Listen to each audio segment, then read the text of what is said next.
بسم الله الرحمن الرحيم السلام عليكم ورحمة الله تعالى وبركاته كلنتي وعن وناكسن داوديال waxaad kusoo dhawaataan barnaamijka muuqaalka ciyaaraha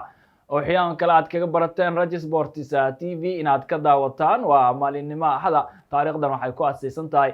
6 bisha labaad ee February sanada 2022 qodobada barnaamijka aad ku daawan doontaan waxa ka mid noqonaya agaasimaha ciyaaraha AC Milan Paolo Maldini oo shaaca ka qaaday in Zlatan Ibrahimovic oo 40 sano jir ah oo ku dhow yahay in heshiiska uu kordhiyo Rossoneri kulankii derby El Montanino oo magaalada Fashion ee caasimadda dalka Talyaaniga dhacday ee Giuseppe Meazza ku dhaxmarina AC Milan ayaa 2 gool ku qaarijiyay Inter Milan iyo ciyaaryahankii hore Chelsea Arsenal iyo Bordeaux Oliver Giroud oo 2 gool Rossoneri ee kaga mahad celinayaan qodobada soo kale barnaamijka muuqaalka ciyaaraha aad ku daawan doontaan saaxiibayaal waxa ka mid ah noqonaya naadiga Catanaanka ee Barcelona waxa ay diyaariyeen bedelka Erling Haaland daaqada kala wareegga ciyaartooyda xilli ciyaareedka soo aadan hadii ay ku guuldareystaan iyagoo qorshooda ku darsaday weeraryahanka muddada Arsenal bartilmaameedku daaqada kala wareegga ciyaartooyda intii aan la soo xirin ee Alexander Isak oo ka tirsan Real Sociedad weeraryahanka West Ham Michael Antonio waxa uu ku booriyay Hammers inay u dhaqaaqaan weeraryahan isaga caawiya xilli ciyaareedka soo aadan iyadoo naadiga London Stadium ku ciyaartay Hammers ee u loolamayaan boosaska loogu soo baxayo tartamada Yurub kooxaha English Premier League ciyaara qodobada soo kale barnaamijka muuqaalka ciyaaraha saaxiibayaal aad ku daawan doontaan waxa ka mid noqonaya Rossoneri waxay kula biireen Liverpool raacdada loogu jiro Fabio Carvalho oo 19 sano jir ah ka oo ka ciyaaro horyaalka heerka labaad ee Championship-ka naadiga ciyaartay ee Fulham qodobada soo kale barnaamijka muuqaalka ciyaaraha saaxiibayaal aad ku daawan doontaan waxa ka mid noqonaya Jack Wilshere waxa uu shaaca ka qaaday inuu ku dareenin Arsenal mar kale oo ku soo laabtay sidoo doonayeen markaani heshiis Arsenal oo la galo ciyaaryahanka ka dhawaajin Mikel Arteta oo ka meermeerayo in uu ku soo laabto Arsenal iyadoo ciyaaryahanka tababar oo la qaadanayo naadiga waqooyi London ka dhisan Arsenal Gunners qodobada soo kale barnaamijka muuqaalka ciyaaraha saaxiibayaal ay kaga bogo doontaan waxa ka mid noqonaya Liverpool iyo Manchester United waxay ku loolamayaan ciyaaryahanka hore Arsenal ninka reer Germany ee Bayern Munich garabka kaga ciyaaray Sergio Gnabry qodobada soo kale barnaamijka muuqaalka ciyaaraha saaxiibayaal aad ku daawan doontaan waxa ka mid noqonaya Manchester United oo sheeda sare kala socota xaaladda ninka daafaca ka ciyaaray reer Germany ee Chelsea Antonio Rudiger kadib markii dalabkii ugu dambeeyay oo qandaraas kordhina oo iska diiday ciyaaryahanka 28 sano jirka ee reer Germany ee Antonio Rudiger Real Madrid oo doonaya Kylian Mbappe Erling Haaland ee hal mar keenaan Santiago xilli ciyaareedka soo aadan koobka qaramada Afrika oo caawa lagu soo gabagabeynayo magaalada caasimadda dalka Cameroon ee Uganda Senegal iyo Masar qodobadaasi iyo qodobo kale ayaa barnaamijka muuqaalka ciyaaraha saaxiibayaal kaga boga doontaan anigoo Xasan Cabdullaahi ayaa barnaamijka idin saaray halkaan idin kala socodsiinaya waana mar kale barnaamijkii muuqaalka ciyaaraha ee Raj Sports TV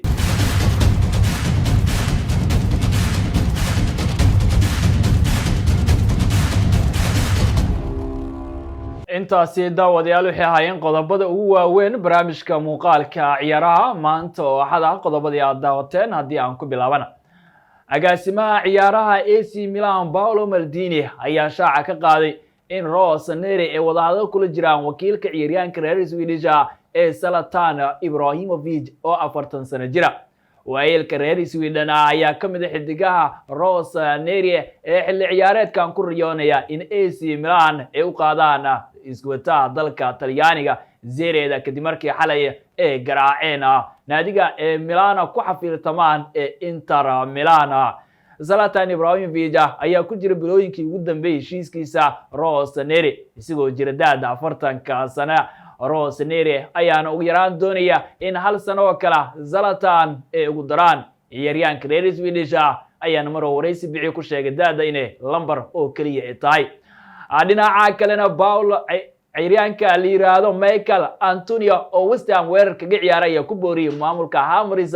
inay u dhaqaaqaan weeraryahanka xilli ciyaareedka soo aadan Michael Antonio weerarka kaga ciyaaray naadiga London Stadium ku ciyaartay Tobrisa David Moyes ku wargeliyay inuu doonayo xidiga weerarka lagula mataanaysiiyo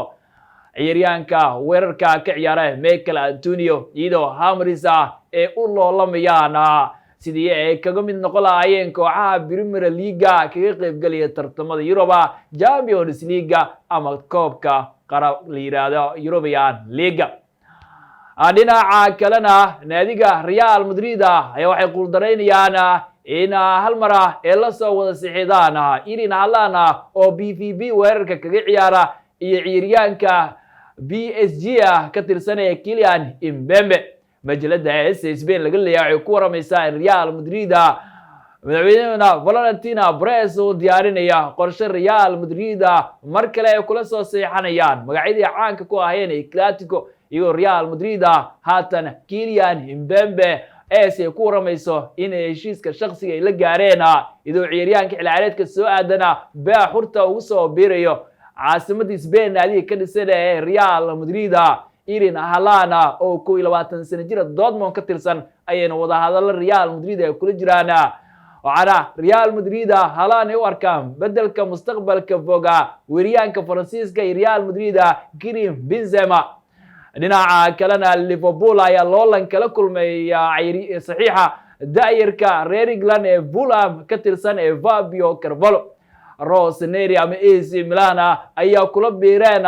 ciyaaryahanka 19 sano jirka ee ka tirsan Fulham ee Fabio Carvalho. Liverpool ayaa saacadii ugu dambeeyay ku guuldareysteen in Fulham ay kala heshiiyaan daayirka reer England ee Fabio Carvalho. waxaana haatan kaasho markato oo Talyaaniga laga leeyahay ku waramaysaa in Rossoneri ay la xiriireen wakiilada ciyaaryahanka iyagoo doonaya in Liverpool ay ka afduubtaan. Arsenalna waxay waraa wanaagsan ka helayaan dabagalkii ay ku hayeen ciyaaryahanka 31 sano jirka ee reer Netherlands ee Georginio Wijnaldum. ciyaaryahankii hore Liverpool iyo Newcastle United ayaa laga saaray 25 xidiga ee Champions League kulanka PSG ay ka horjeedaan Real Madrid. Arsenal hogaamiyada Mikel Arteta ayaa suuqa kala wareegay ciyaartoyda raadinayay ciyaaryahan qad dhexe iyadoo adiga Arsenal ay ku fashilmeen in suuqa saameyn ay ku yeeshaan habeenkii ugu dambeeyay. waxaana haatana laakiin Faransiiska laga leeyahay ku waramaysaa in Georginio Wijnaldum gabi ahaan oo ka niyad jabaya qorshaha tababaraha cadaadiska uu saaran yahay PSG ee Mauricio Pochettino. Georginio Wijnaldum ayaa keedka kaga jira Paris Saint-Germain tan iyo markii jiyada Liverpool oo baa xurta ugu biiray Paris Saint-Germain. dhinaca kalena Rossoneri ayaa kulankii derby El Mondonino garaaceen Inter Milan oo magaalada Milan ay ku xafiltamaan iyagoo hal dhibic u jirsadaya hogaamiyaasha horyaalka Inter Milan ayaa 52 dhibcood soo istaagay horyaalkan waxaa 53 dhibcood ku daadiinaya Inter Milan.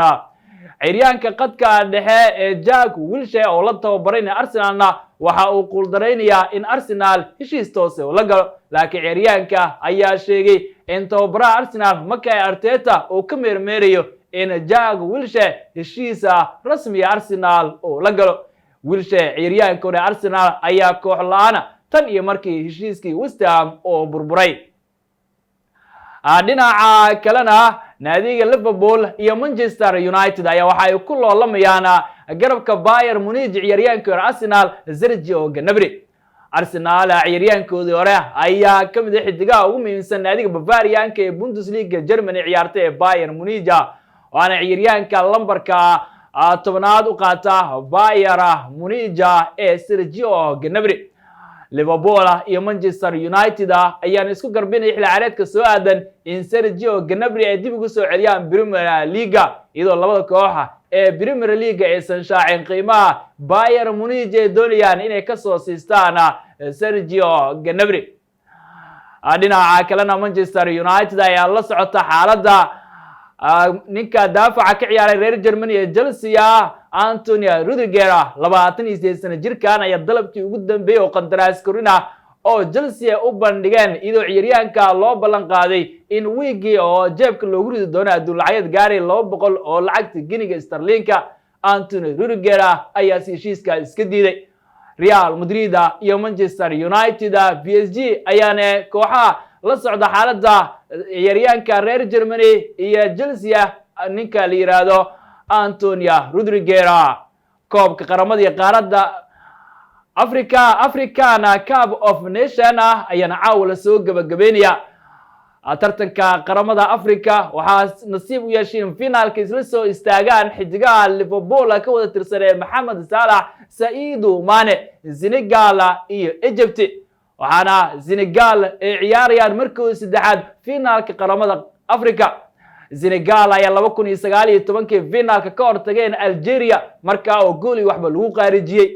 markoodii ugu horeysayna finaalka waxay gaareen sanadii 2002. Egypt ama Masar ayaa markii sagaalaad ciyaaraya finaalka qaramada Afrika 7 jeer ayay ku guuleysteen waana dalka ugu guulaha badan tartankani marka ay timaado African Cup of Nations. ciyaartan oo caasimada Cameroon ee Uganda lagu soo gabagabeyn doona geeska Afrikana waxaa la daawanayaa caawa 4 saac oo habeenimo.